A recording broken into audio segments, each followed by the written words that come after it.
Feed the neighborhood with a tailgate-ready Big Bow Box. It's bow time.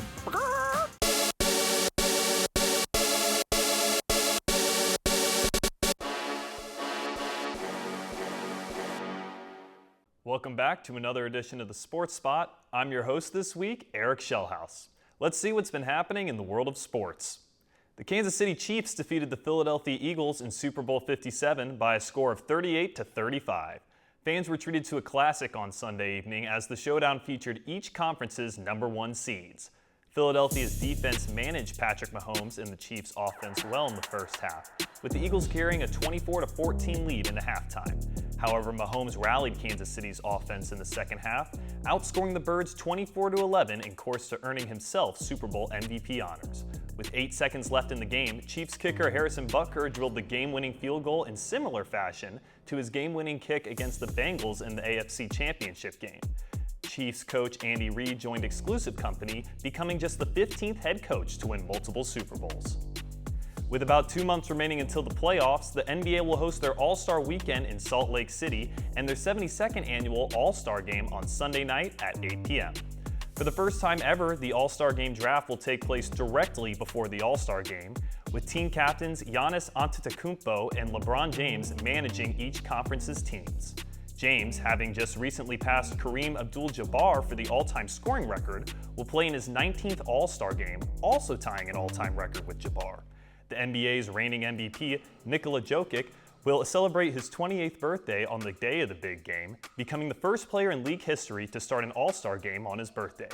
Leading up to the big game, the festivities on Friday and Saturday will include the 20th annual Celebrity Basketball Game, the AT&T Dunk Contest, and the Starry Three-Point Contest.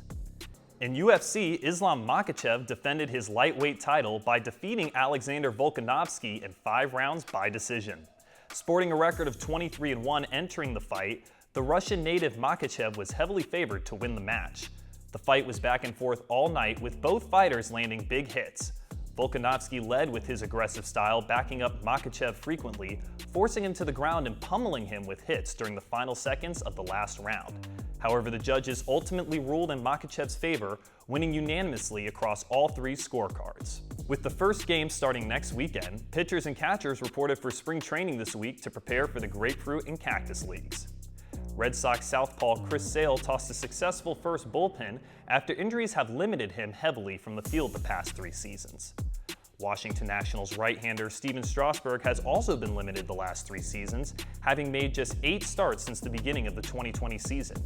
He has yet to report to the Nats spring training facilities, remaining in Washington to continue rehabbing.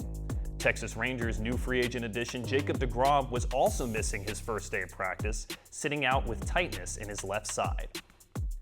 Basketball fans will celebrate Michael Jordan's 60th birthday today, and Jordan celebrated by making a $10 million donation to the Make-A-Wish Foundation.